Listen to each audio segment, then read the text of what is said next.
Bien, bonjour à toutes et tous, bienvenue au point presse du ministère des Armées et des Anciens Combattants. Au programme de ce jeudi, nous commencerons avec un point sur les agendas et les actualités du ministère. Nous passerons ensuite au focus thématique qui portera aujourd'hui sur la défense aérienne. Enfin, le colonel Guillaume Vernet, porte-parole de l'état-major des armées, fera le point sur les opérations militaires françaises. Je débute les actualités avec le déplacement de Sébastien Lecornu, ministre des Armées et des Anciens Combattants, et de Jean-Noël Barrot, ministre de l'Europe et des Affaires étrangères, aujourd'hui même, dans les camps de Champagne. Cette visite est l'occasion pour les deux ministres d'aller à la rencontre des forces françaises engagées dans la Task Force Champagne, ainsi que des militaires ukrainiens dont elles assurent la formation. Ces derniers effectueront notamment la démonstration d'une manœuvre de combat en présence des ministres. Revenons à Paris avec la participation du ministère des Armées et des Anciens Combattants ce 19 novembre au Salon des maires et des collectivités locales organisé au Parc des Expositions de la Porte de Versailles. Pendant 3 jours, du 19 au 21 novembre, les élus présents au salon pourront se rendre sur le stand du ministère. Ils y discuteront des actions en faveur des territoires avec des experts issus de nos services et directions ainsi que des 3 armées. À cette occasion, des conventions entre des régiments et bases aériennes d'une part et des communes d'autre part seront signées afin de renforcer les liens entre le ministère et les territoires. De fait, les armées sont un maillon fondamental du fonctionnement de notre société, notamment à travers leur soutien à l'économie locale et le lien armée-nation. J'invite ceux d'entre vous qui souhaitent s'accréditer pour le Salon des maires à se rapprocher du SGA. Le lien armée-nation passe aussi par le sport. C'est pourquoi le 18 novembre, la revue Les Chemins de la Mémoire proposera un hors-série consacré à l'histoire de ce lien étroit que les armées entretiennent avec le sport.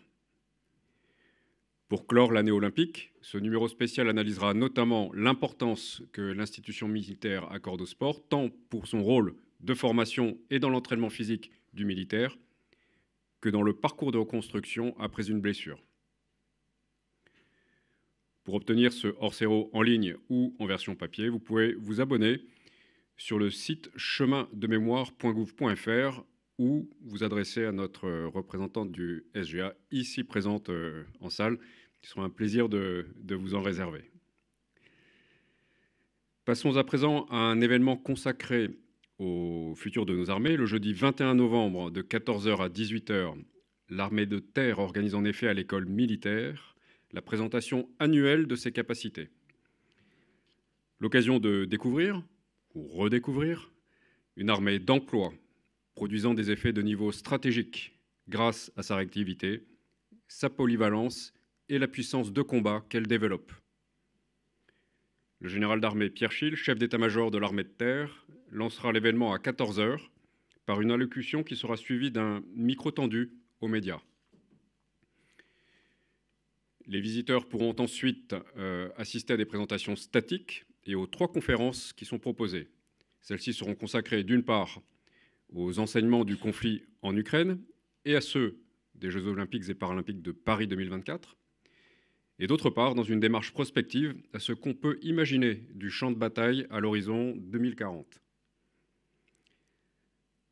La date limite des inscriptions est fixée au lundi 18 novembre. Pour plus d'informations, je vous invite à vous rapprocher du CIRPATER.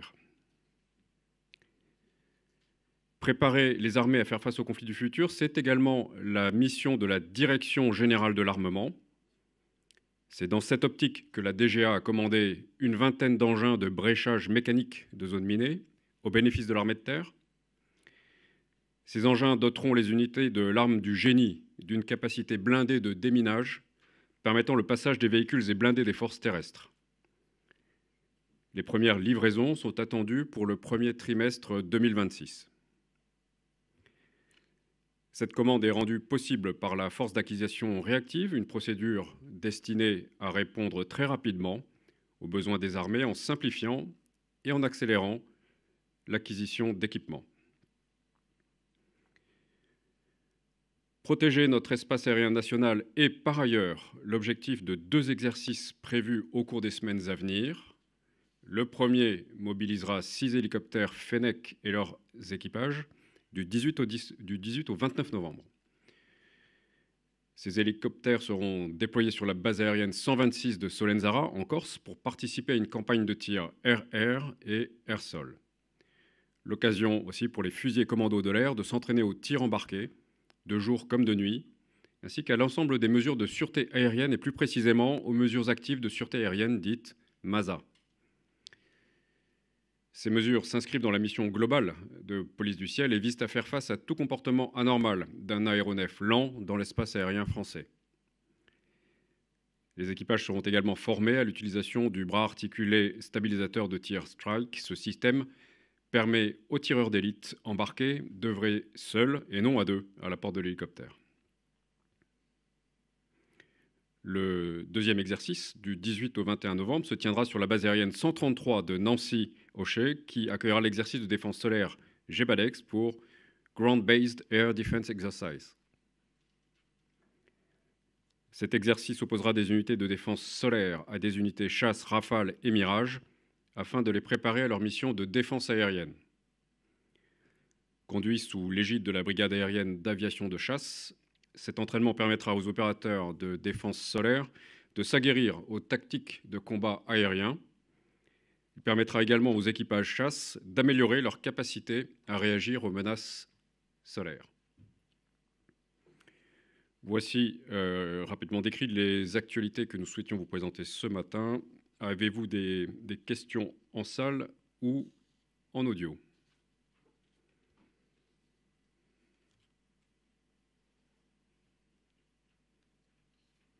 S'il n'y a plus de questions, s'il n'y a pas de questions, plus exactement, je passe donc au focus thématique dédié à la défense aérienne et antimissile.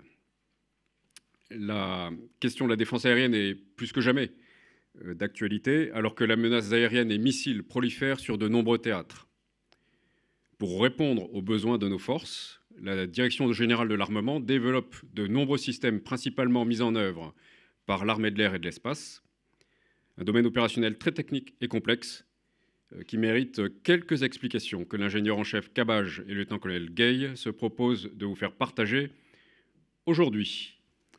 Messieurs, c'est à vous. Merci mon général, bonjour à tous. Donc, je suis l'ingénieur en chef Christophe Cabage, je travaille à la Direction générale de l'armement, au service d'architecture du système de défense qui s'occupe de la préparation de l'avenir, et j'ai plus particulièrement en charge au sein de ce service les questions de défense surface air et antimissile. Donc nous allons vous présenter rapidement, donc si vous aurez des questions, n'hésitez pas, tout ce qui touche à la DSA, ce que c'est, les principaux travaux qui sont en cours au titre de la loi de programmation militaire actuelle et quelques illustrations d'emploi opérationnel. Donc, on peut passer à la planche suivante, s'il vous plaît. Donc, la défense surface air, qu'est-ce que c'est ? C'est la protection depuis le sol ou la mer contre toutes les menaces qui peuvent venir du ciel. Elle a 3 fonctions principales. La première, la détection des cibles. La deuxième, être capable de les classifier, c'est-à-dire, in fine, sont-elles amis ou ennemis, et éventuellement d'arriver à caractériser la nature de l'objet. Et la troisième mission, l'emploi final, c'est de prendre, le cas échéant, la décision de détruire la cible en lançant un intercepteur, soit de l'artillerie, soit un missile de défense aérienne. On peut passer à la planche suivante, s'il vous plaît. Donc, quelles menaces faut-il traiter au titre de la défense surface air anti-missile ? C'est un spectre de menaces très varié, comme vous pouvez le voir. Donc, elle va du drone, donc des drones plutôt de taille significative. Les mini-drones sont traités par la lutte anti-drone. On va jusqu'aux missiles balistiques et aux nouveaux missiles hypersoniques, en passant par les aéronefs conventionnels, hélicoptères ou avions de chasse, et également les missiles de croisière et les missiles antinavires. Donc, c'est des menaces qui ont des caractéristiques très différentes, donc, que ce soit en termes de vitesse. Les cibles les plus lentes, pour nous, vont voler à quelques centaines de km/h, 150, 200 km/h, et les cibles les plus rapides, les missiles balistiques, les planeurs, eux, vont arriver à plusieurs kilomètres par seconde. Donc, ajouté à ça, donc, on a un scope d'altitude à surveiller, à intercepter très large. Ce sont des menaces qui peuvent voler à très basse altitude, à quelques mètres au-dessus du sol, au-dessus de la mer, ou à plusieurs dizaines de kilomètres, voire en vol exo-atmosphérique pour tout ce qui est missiles balistiques et planeurs. Donc, ce sont des menaces qui sont aujourd'hui de plus en plus furtives, quelle que soit leur nature, qui peuvent brouiller et leurrer les défenses. On peut passer à la planche suivante, s'il vous plaît. Donc, pour traiter ce panel de menaces, il nous faut forcément plusieurs systèmes. Donc, la DGA et les armées ont fait le choix d'avoir une approche par couche de solutions. Donc, ce qui nous permet de traiter le bon type de menace. Donc, chaque couche de défense va disposer de ses propres senseurs qui vont détecter les cibles. Donc, ce sont principalement des radars, mais ça peut être aussi des moyens optiques qui sont soit au sol, embarqués sur des bâtiments de la Marine nationale ou sur des aéronefs. Donc, une fois qu'on a détecté, donc, on a un système dit de commandement et contrôle des C2 qui vont devoir donc classifier, décider de tirer. La décision de tir pouvant être parfois très rapide, en quelques secondes, notamment si j'ai des cibles qui vont se démasquer très rapidement, notamment comme des missiles de croisière qui volent à très basse altitude et qui seront très rapides, où là, le temps de réaction sera très très court. Donc, au-dessus, bon, les C2, et forcément, donc, la solution de tir, donc de l'artillerie ou différents types de missiles, j'y reviendrai après. Pour superviser chaque couche, on a un chef d'orchestre qui va organiser finalement un peu la coordination des feux et qui prendra le choix du meilleur effecteur à engager. Donc, le meilleur effecteur, ça peut être celui en termes de coût par rapport à la menace à traiter, mais ce n'est pas la panacée. On gardera toujours en tête de dire que si j'ai une menace rapide à traiter avec une cible de haute valeur à défendre et que je dois tirer un missile type Aster, on le fera. Donc, c'est vraiment ce chef d'orchestre a une position clé dans la chaîne de défense aérienne. On peut passer à la planche suivante, s'il vous plaît. Concrètement, aujourd'hui, la loi de programmation militaire fait l'objet, dans le domaine de la défense surfacière, d'énormément de travaux. On a plusieurs milliards qui seront engagés pour la modernisation et l'achat de nouveaux équipements. Donc, cela va couvrir des activités de développement de programmes, mais également de la production de systèmes solaires et de munitions. Donc, sur la loi de programmation, le ministère augmente son stock de munitions, mais également le nombre de batteries de tir. L'ensemble des solutions de défense aérienne sont couvertes et modernisées sur la LPM. Donc, en bas du spectre, on va retrouver tout ce qui sera artillerie antiaérienne, où on va développer principalement de nouveaux obus pour traiter la menace anti-drone et quelques aéronefs. Sur les solutions de très courte portée, bon, c'est toujours le missile Mistral qui reste utilisé, donc, où on va par contre doter l'armée de terre d'une nouvelle capacité beaucoup plus mobile pour faire face au nouveau contexte. Donc, une capacité mobile qui sera sur solution de véhicules Serval, donc qui embarqueront des tourelles équipées de missiles Mistral avec des solutions de C2 et de radars qui accompagneront la force terrestre au contact au plus près. Pour l'armée de l'air, les travaux consistent à remplacer les batteries Crotale par des systèmes VL-MICA, donc qui vont augmenter significativement les capacités de courte portée, puisqu'on sera capable d'aller jusqu'à 50 km dans les prochaines années avec le VL-MICA NG. Donc, les premières batteries VL-MICA ont été livrées dès cet été à l'armée de l'air et de l'espace. Et elles ont d'ores et déjà été déployées opérationnellement car elles ont été employées pour la protection des Jeux olympiques et paralympiques de cet été. Pour l'armée de l'air et la marine, on modernise le missile Aster-30 avec la famille Aster-30 BNT. Donc, comme vous devez le savoir, le premier tir de qualification a été réalisé avec succès le 8 octobre dernier. Donc, l'Aster-30 BNT équipera les nouveaux systèmes solaires moyenne portée Mamba qu'on appelle maintenant santé nouvelle génération. Donc, sur ce segment-là, l'ADGA a passé la commande des 8 premières sections cet été. Elles commenceront à être livrées à partir de 2026 et 4 sections supplémentaires qui viendront augmenter le parc de l'armée de l'air et de l'espace seront commandées, elles, en 2028. Donc, côté marine nationale, ce seront dans un premier temps les frégates de défense aérienne de type Horizon qui seront modernisées sur les PM qui embarqueront ce missile. Donc, ce missile et également tous les travaux de modélisation des radars qu'on va faire, principalement le GF300 du centre TNG, permettra d'augmenter significativement les portées d'interception. On sera capable d'intercepter un aéronef jusqu'à 150 km, contre aujourd'hui 80 km aujourd'hui, et de traiter pour la protection des forces l'ensemble du spectre de missiles balistiques de courte portée, c'est-à-dire les missiles balistiques qui ont une portée entre 300 et 1500 km, missiles qui seront capables de manœuvrer à la rentrée, et également de donner une première capacité contre les planeurs hypersoniques avec ces nouveaux systèmes.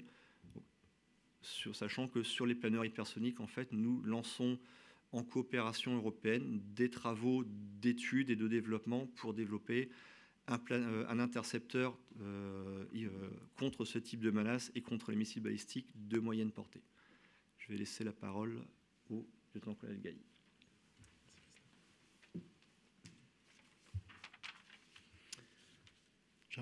Bonjour à tous, donc, je suis le lieutenant-colonel Gay de l'armée de l'air et de l'espace, spécialiste de défense solaire, et j'appartiens à la brigade aérienne de l'aviation de chasse.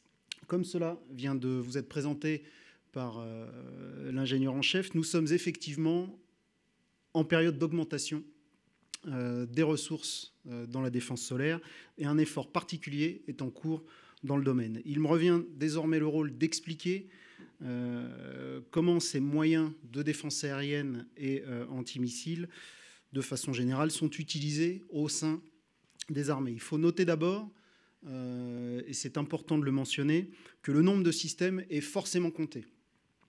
Toutes les menaces ne peuvent pas être traitées et le bouclier seul ne peut suffire à nous défendre. Il faut par ailleurs réussir à penser au glaive à mettre en œuvre. Il est donc important d'avoir une stratégie soutenable et proportionnée de mise en œuvre de nos différents moyens.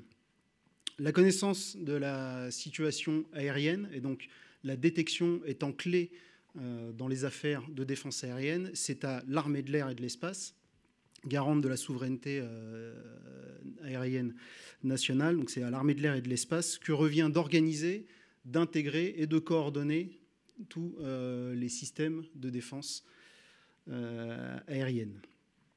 Voilà, pour assurer les missions de protection sur le territoire national et pour assurer les missions de protection des forces. Cette orchestration s'effectue selon 3 schémas, 3 axes. Le premier d'entre eux est le socle, donc c'est par temps de paix ce que l'on appelle la PPS, R, posture permanente de sûreté aérienne, qui consiste en une surveillance permanente de l'espace aérien du territoire national avec un maillage dense de radars. Cela consiste également en la mise en œuvre sur alerte d'avions de chasse capables de décoller sous très court préavis pour aller porter assistance à des aéronefs en détresse ou pour aller intercepter différents types de menaces, du missile de croisière à l'avion de combat. Comme vous l'avez vu tout à l'heure, ce dispositif socle de PPS-R est renforcé et complété par des hélicoptères de la MASA, mesure active de sûreté aérienne, les FENEC, qui sont capables d'aller intercepter des aéronefs plus lents.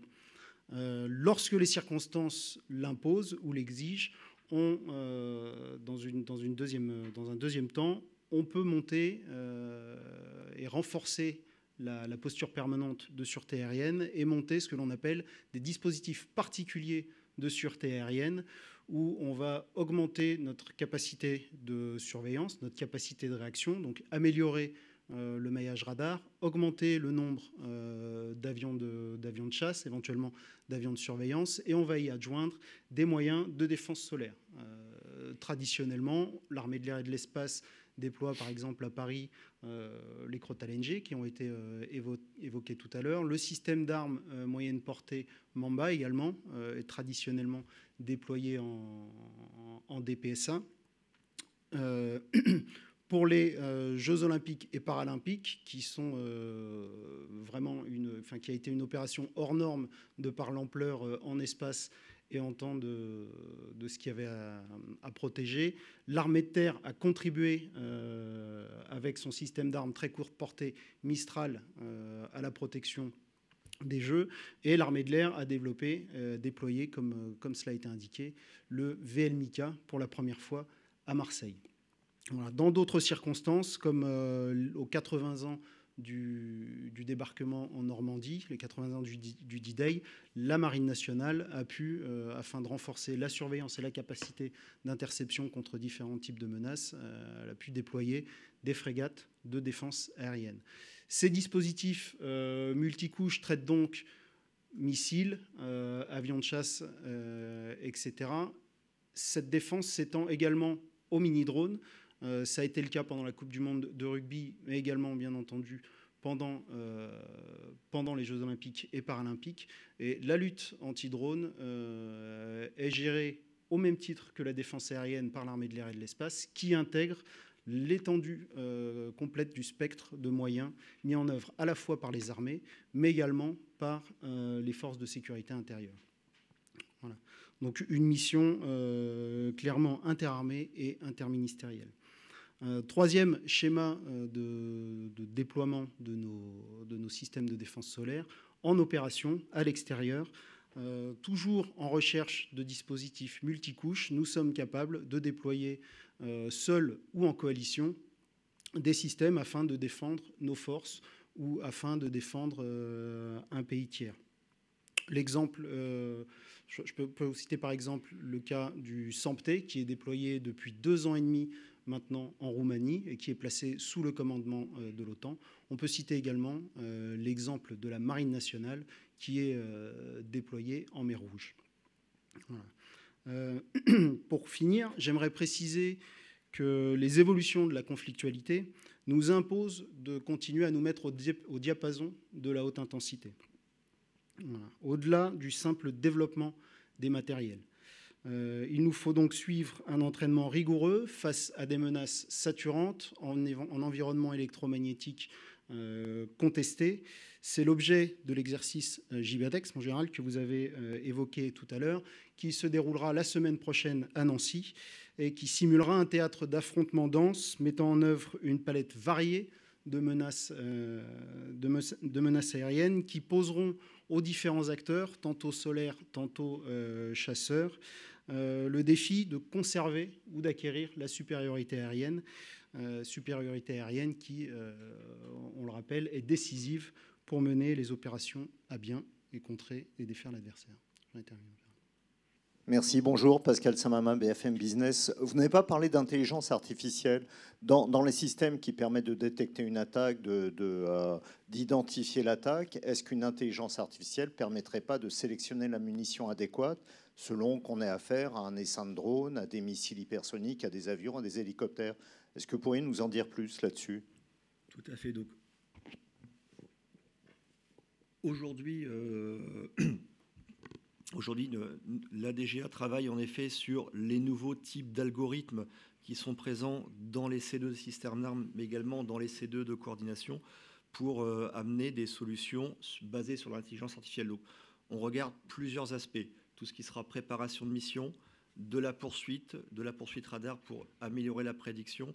Après, en termes de solutions de choix de l'effecteur, on reste quand même très soumis au fait que à la performance de l'intercepteur par rapport à la menace interceptée, notamment un rapport vitesse-manœuvrabilité. On n'ira jamais tirer un missile Mistral sur un missile hypersonique. Donc voilà, aujourd'hui l'intelligence artificielle, c'est des travaux qu'on regarde côté DGA dans les C2 pour avoir des gains de temps en préparation de mission essentielle. Premier sujet, premier aspect, la préparation de mission, la tenue de situation aérienne et la prédiction de menaces. Voilà. la prédiction de menace et prédiction d'installation, mais pas forcément sur le choix de la solution, le choix de l'effecteur à mettre en œuvre. Je ne sais pas si j'espère avoir répondu à votre question. Oui, bonjour, Jérôme Pellistrandi. Concernant l'artillerie solaire, donc au vu des planches, ce serait un rapid fire qui serait sur un véhicule? Alors, pour la partie DSA, oui, aujourd'hui c'est du 40 mm qui permet d'avoir une portée suffisante. Après, pour les aspects plutôt lutte anti-drone, mini-drone, micro-drone, on est sur du plus petit calibre, 20 mm, 30 mm. Et le 40 mm rapid fire sur véhicule, il sera mis en œuvre par l'armée de l'air et de l'espace ou par l'armée de terre? Ou les deux? Aujourd'hui, ce qui est prévu, c'est plus dans un premier temps l'armée de l'air, mais après, on verra pour la suite, mais sûrement que l'armée de terre sera intéressée. Je ne l'ai plus en tête. Désolé. On pourra vous le repréciser plus tard. Ouais. Oui, bonjour, Rudy Rutenberg pour Defense News. Plusieurs questions, si vous me permettez. Le lieutenant-colonel a mentionné que le bouclier seul ne suffit pas. Est-ce que ça veut dire que actuellement la défense n'est plus à la mesure de traiter la menace? Qu'est-ce que vous voulez dire exactement avec ça? Sur les 4 sections santé nouvelle génération à livrer ou à commander en 2018, là on parle de quoi exactement? Donc c'est un système de commandement, c'est un radar, c'est 4-6 unités de lancement. C'est quoi exactement une section? En septembre, il y a eu la réunion, la 3e réunion pour IDES. Les utilisateurs sont en train de définir dont ils ont besoin. Est-ce que vous pouvez dire un peu plus sur où on est avec IDES? Et un retour de la mer Rouge, c'est que les temps de réaction pour la défense aérienne sont devenus très très courts avec les missiles balistiques et dans l'avenir les missiles hypersoniques. J'ai parlé au commandement des FREM qui parle des temps de réaction de 5 à 10 secondes maximum. Comment est-ce que vous traitez ce problème? Merci. Sur la question du bouclier, il s'agit simplement de bien préciser qu'on ne peut pas tout intercepter. Voilà. Les missiles intercontinentaux sont clairement hors du spectre de la défense aérienne et antimissile de la France en tout cas, et donc sont traités par ailleurs par d'autres moyens plus offensifs conventionnels ou non. Donc, pour répondre à votre question sur la définition d'une section, donc aujourd'hui l'armée de l'air et l'espace dispose de 8 sections Mamba, donc une section de tir, c'est donc un système de conduite de tir donc, qui va se comporter un radar, aujourd'hui l'Arabelle avec une couche C2, dans une configuration qui intègre 4 lanceurs verticaux comprenant chacun 8 missiles Aster. Donc techniquement, capacitairement, on sait connecter jusqu'à 6 lanceurs de type Aster sur un C2. La dotation nominale reste aujourd'hui à 4 lanceurs, ce qui correspond là-dedans.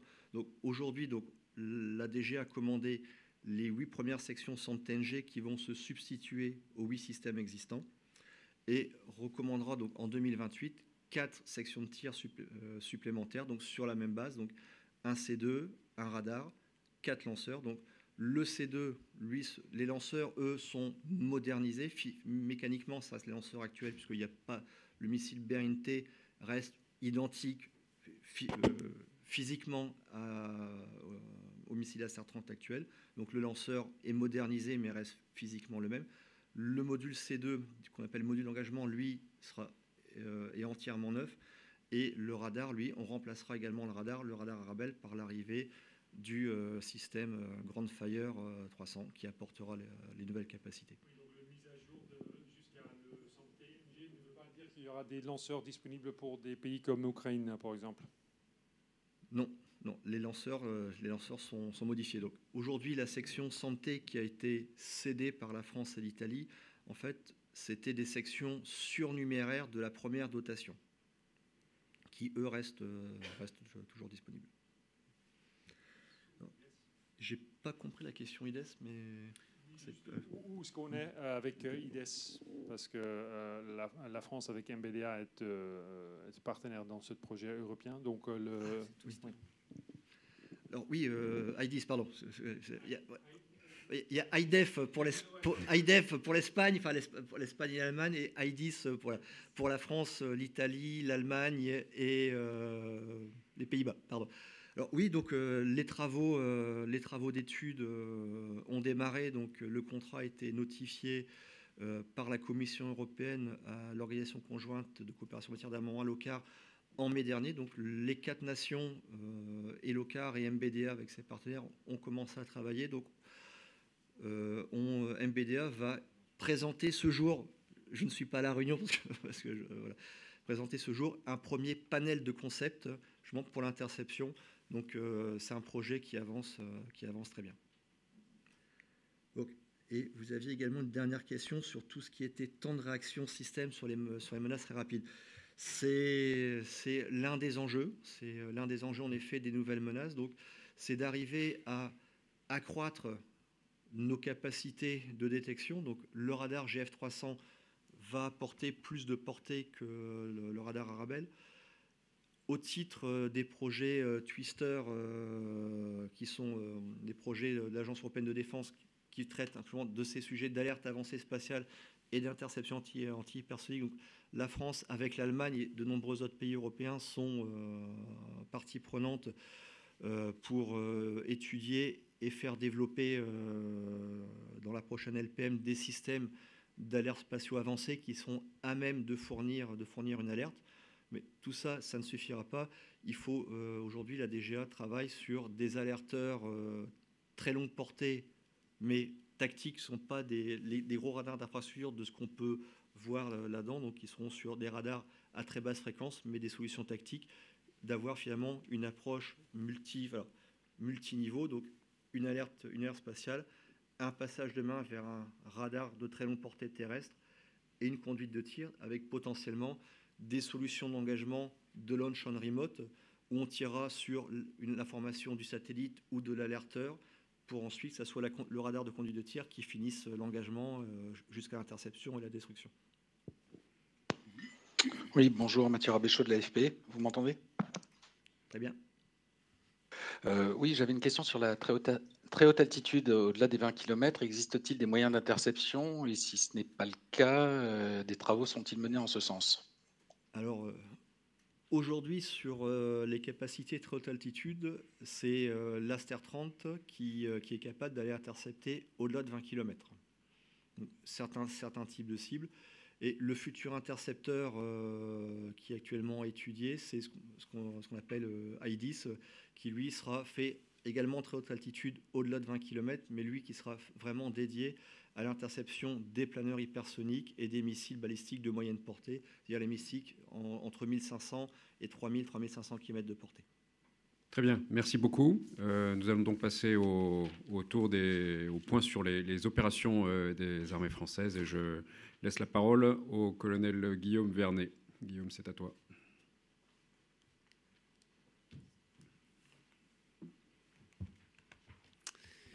Merci mon général. Bonjour à tous et toutes. Je vais débuter ce point près sur les opérations avec la partie Europe. Donc cette semaine, la formation de la brigade Anne de Kiev se poursuit. Après des séquences d'apprentissage par spécialité, l'instruction visait cette semaine à coordonner les savoir-faire au sein d'une unité tactique cohérente. Ainsi, les véhicules de l'infanterie, les chars, les canons d'artillerie, les drones, les engins du génie se sont exercés ensemble au sein d'un sous-groupement tactique interarmes. Placé sous l'autorité d'un capitaine, ce niveau de commandement, qui est de l'ordre de 150 à 200 hommes, constitue un véritable couteau suisse, capable d'exploiter les opportunités grâce à la combinaison des feux et des effets. En parallèle, l'état-major de la brigade, qui poursuit ses entraînements de poste de commandement au combat, sera évalué lors d'un exercice de synthèse durant lequel l'ensemble de la brigade sera déployé la semaine prochaine. En Estonie maintenant, la compagnie d'infanterie légère poursuit les entraînements conjoints avec les soldats de l'Estonian Defence League et les soldats de Lynx du bataillon multinational de l'OTAN sous commandement britannique. Insérés au sein des sections britanniques du Royal Dragoon Guards Battle Group, les fantassins français ont approfondi avec leurs alliés leur maîtrise de la mission reconnaître. C'est l'élément clé de toute mission offensive. La reconnaissance vise à aller chercher du renseignement tactique sur le terrain ou sur l'ennemi, en engageant le combat s'il le fallait. À cette occasion, Français et Britanniques ont manœuvré ensemble, en terrain ouvert comme en milieu urbain. En Roumanie maintenant, le détachement espagnol est donc au complet et poursuit son intégration au sein du Multinational Battle Group sous commandement français. Ces soldats issus de la brigade de marine Tercio Armada, navré pour mon accent s'il n'est pas bon, viennent renforcer le potentiel de combat du bataillon multinational de Chinku et participent directement à la montée en puissance vers le niveau brigade à l'horizon 2025, marquant ainsi la volonté ferme de l'Alliance de s'engager avec force pour la sécurité collective. En parallèle, l'OTAN réalise cette semaine une campagne de tir d'artillerie d'ampleur nommée Dynamic Front 25. Plus de 3700 soldats sont engagés dans cet exercice de l'Arctique à la mer Noire, et plus particulièrement la France y engage ses artilleurs en Finlande. Cette campagne de tir vise d'une part à améliorer la cohésion entre les nations participantes et d'autre part à éprouver le système de messagerie ASCA, Artillery System Cooperation Activities.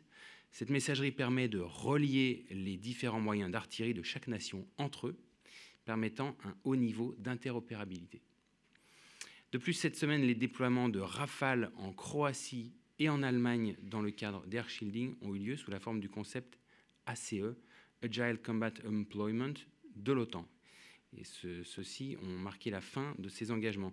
Je vous rappelle qu'il s'agit de la dilution rapide et agile de moyens avec une empreinte logistique la plus légère possible pour compliquer la solution de ciblage de l'adversaire. Au total, ils ont donc effectué 3 missions d'entraînement au combat aux côtés de leurs partenaires espagnols et roumains, face notamment au système Mamba français engagé en Roumanie. Les missions d'Air Shielding montrent l'engagement de l'Alliance pour défendre son espace aérien. On passe à la mer Baltique où les activités opérationnelles se poursuivent avec le déploiement simultané de 3 unités, le chasseur de mines tripartite Croix du Sud, le patrouilleur de haute mer commandant Blaison, ainsi qu'une frégate. Les 3 bâtiments participent aux activités maritimes de l'OTAN en mer Baltique dans une posture crédible et agile. Cette force participera à l'exercice Freezing Winds organisé par la Finlande. Il s'agit d'un exercice multilutte simulant un conflit armé dans un environnement particulièrement inhospitalier. En Méditerranée occidentale, une frégate apparaît ce jour de Toulon pour intégrer le Standing NATO Maritime Group 2. Elle est actuellement en mission de patrouille et de surveillance en Méditerranée pour renforcer la posture défensive de l'Alliance sur le flanc Est. En Méditerranée centrale, une frégate patrouille en mission Irini. Elle a récemment réalisé plusieurs activités opérationnelles avec la frégate grecque Limos, qui est le navire amiral de l'opération, et le patrouilleur italien Commandante Betica. En complément, le détachement de patrouille maritime aérien sur Atlantique 2, actuellement déployé à la Sud, assure également des vols de surveillance maritime au profit de l'opération. Le patrouilleur de haute mer commandant Bouan apparaît cette semaine pour une mission de surveillance maritime en mer Adriatique. Son équipage y mènera notamment des activités de coopération opérationnelle avec les nations alliées et partenaires riveraines, dont la Slovénie, la Croatie, l'Albanie et l'Italie. On passe à la mer Noire, puisque dans les eaux territoriales bulgares en mer Noire du 3 au 9 novembre, un détachement du groupe de plongeurs des mineurs Méditerranée, GPD-MED, a participé à Poséidon 24, un exercice multinational de guerre des mines co-organisé par la Bulgarie et la Roumanie. L'objectif de cet exercice est d'améliorer le niveau d'entraînement, de planification et de conduite dans le domaine de la guerre des mines. Dans le même temps, un officier expert en guerre des mines a intégré l'état-major embarqué de lutte contre les mines de la mer Noire, la Task Unit Mines Countermeasure Black Sea. Cette unité est une coalition établie par la Turquie, la Bulgarie, la Roumanie pour détecter et éliminer les mines dérivantes dans la mer Noire. Cet effort de collaboration fait suite à un accord conclu en janvier par ces 3 pays visant à garantir la sécurité des approches dans le contexte de la guerre de la Russie en Ukraine. On passe au Proche et au Moyen-Orient. Donc face à la situation dans cette zone, les armées, vous le savez, ont adapté leur dispositif militaire en s'appuyant sur des moyens régulièrement positionnés pour être en mesure de faire face à toute détérioration de la situation. Donc, le 30 septembre, les armées françaises ont déployé un porte-hélicoptère amphibie dans la région. C'est un bâtiment qui dispose de plusieurs capacités de projection par air, par mer, ainsi que capacité d'appui sanitaire. Bâtiment qui a d'abord une vocation d'état-major embarqué.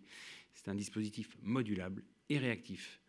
Après une escale à Antalya en Turquie, une frégate a repris sa patrouille dans la zone pour contribuer aux capacités d'appréciation autonome de situation de la France. En complément, dans cette zone, depuis le 13 octobre, un avion de patrouille maritime Atlantique 2 opère depuis la Sud pour y conduire des missions de surveillance au profit de la sûreté maritime.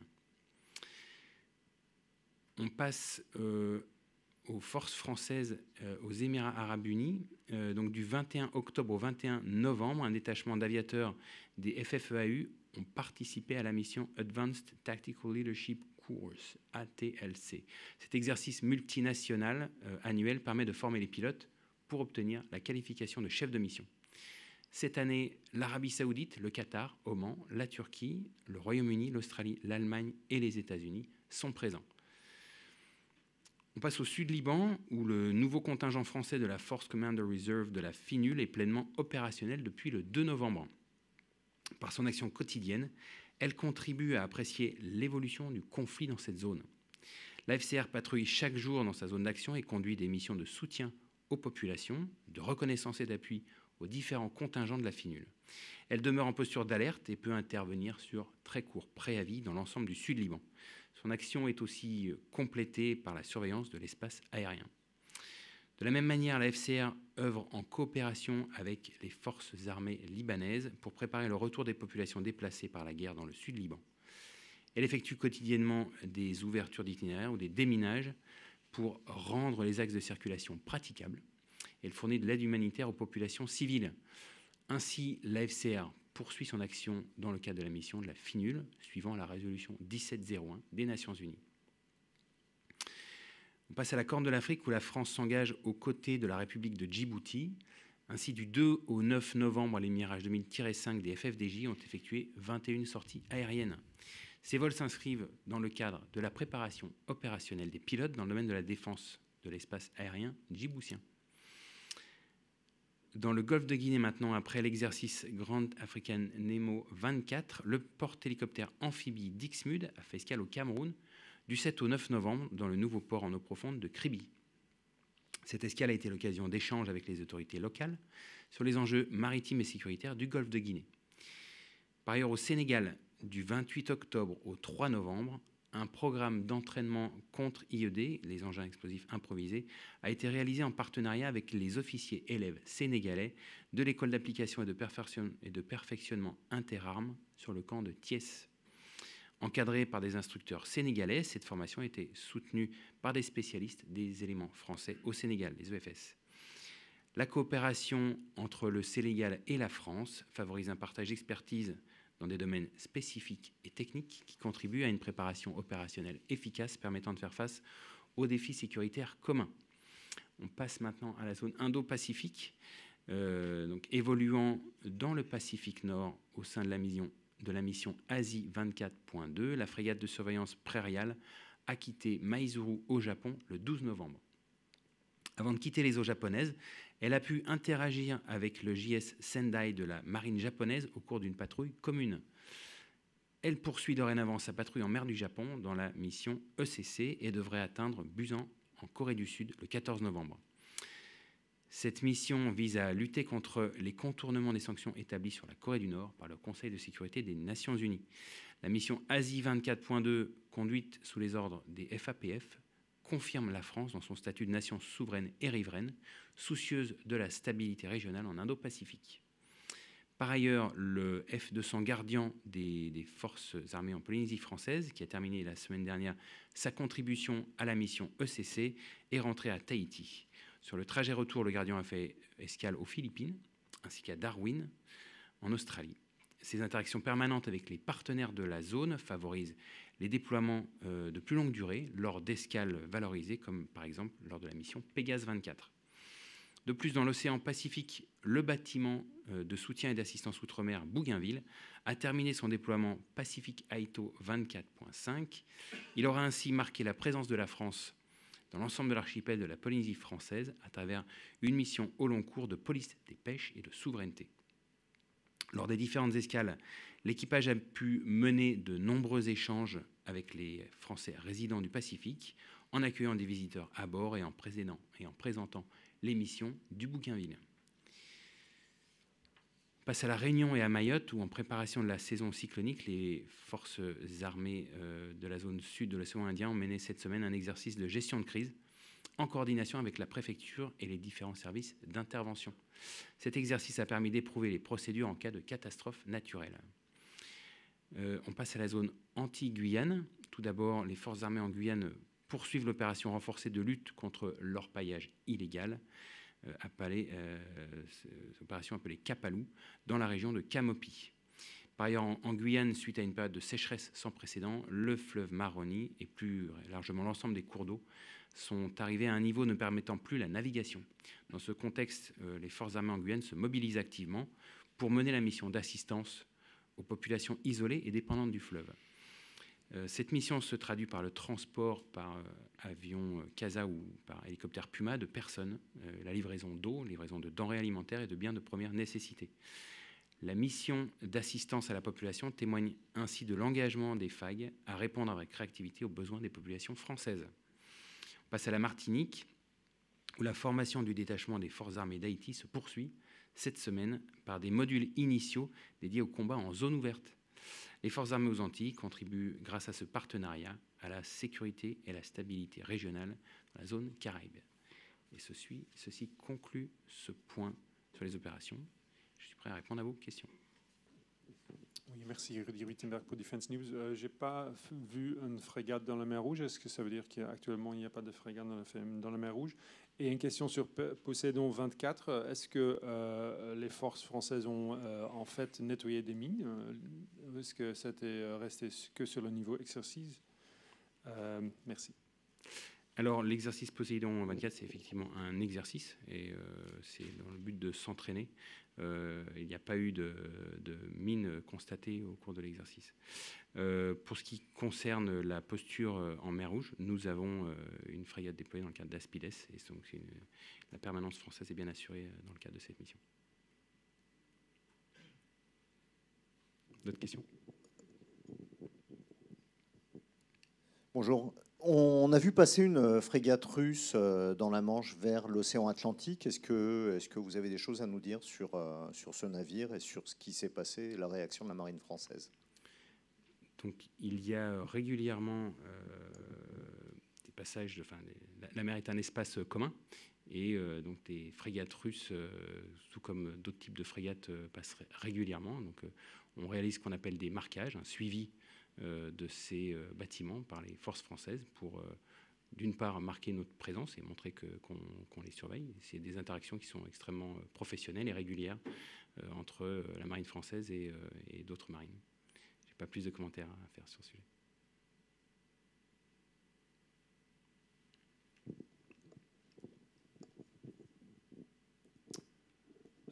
Question sur le groupe aéronaval. Est-ce que vous pouvez déjà dire un peu plus sur la date de déploiement? Une semaine a passé depuis la semaine dernière, évidemment. Donc il reste un peu moins de ce mois qui était prévisionnel. Je vais vous décevoir. Donc, comme ça a été annoncé la semaine dernière, les dates de déploiement, pour des raisons de sécurité opérationnelle, ne sont pas révélées, mais pour des raisons que vous comprendrez.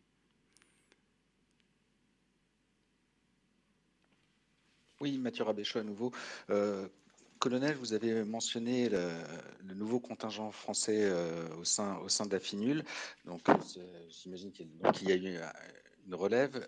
Étant donné la situation sur le terrain, est-ce que vous pouvez développer un petit peu sur les conditions de cette relève? Est-ce qu'il y a eu des incidents? Est-ce qu'il y a eu, ça a été plus compliqué qu'avant le déclenchement des hostilités au Sud-Liban? Donc la relève a été légèrement décalée pour des raisons pas tant liées à la sécurité, mais la facilité pour maintenir nos unités qui étaient déjà largement aguerries, les maintenir autant que possible dans le cadre que vous connaissez. Les conditions de la relève n'ont pas été plus complexes que d'habitude par ailleurs, et il n'y a eu aucun incident à déplorer. Est-ce que ça répond à votre question? Absolument. Merci.